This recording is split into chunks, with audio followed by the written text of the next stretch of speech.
வணக்கம். எனக்கு ஊர் வந்து திருநெல்வேலி.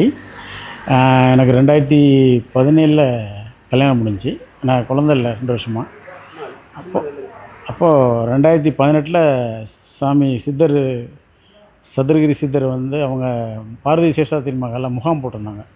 அந்த முகாமில் தான் நாங்களும் என் ஒய்ஃபும் போய் மீட் பண்ணோம். அவங்களுக்கு நீர்க்கட்டி இருந்துச்சு ரொம்ப வருஷமாக. அந்த நீர்க்கட்டின்னா அதனாலே குழந்தை இதாகாமல் இருந்துச்சு. சாமிகிட்ட சொன்னோம். அவங்க மருந்து கொடுத்தாங்க. ஒரு 3 வேளை தான் சாப்பிட்டோம். சாப்பிட்டதுக்கப்புறம் நீர்க்கட்டி வெளியே வந்து விழுந்துருச்சு. அதுக்கப்புறம் என் பையன் பிறந்தான். இப்போ 2வது வந்து 5 வருஷம் கழித்து மறுபடியும் அந்த மாதிரி கர்ப்பப்பை கட்டி மாதிரி வந்துருச்சு. அது மறுபடியும் சாமிகிட்ட மருந்து வாங்கி சாப்பிட்டதுக்கப்புறம் 2வது இப்போ பையன் பிறந்து 5 மாதம் ஆச்சு.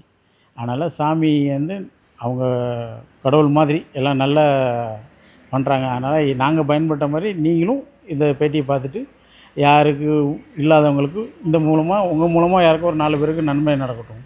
அது சித்த மருத்துவத்தை முதல்ல நம்புங்க. நம்பினா மட்டும்தான் எதுவும் இதாக இருக்கும். எப்பவும் ஹாஸ்பிட்டல் போகிறத விட இதையும் ஒரு தடவை நான் ட்ரை பண்ணி பாருங்கள். நம்பாமல் இருக்காது. ஒய்ஃப் சொன்ன மாதிரி சித்த மருந்து வந்து முழுசாக நம்பி சாப்பிடுங்க. சாப்பிட்டா நல்ல பலன் இருக்குது. நாங்கள் அனுபவிச்சிருக்கோம். இப்போ 2வது பாருங்க சிங்கக்குட்டி இருக்கான். அதனால் அதாவது அனுபவித்து மனப்பூர்வமாக சொல்கிறோம். அதனால் இதை பார்க்குறவங்க பயன்பெறுங்க. இதை நல்லா பயன்படுத்திக்கோங்க. நன்றி.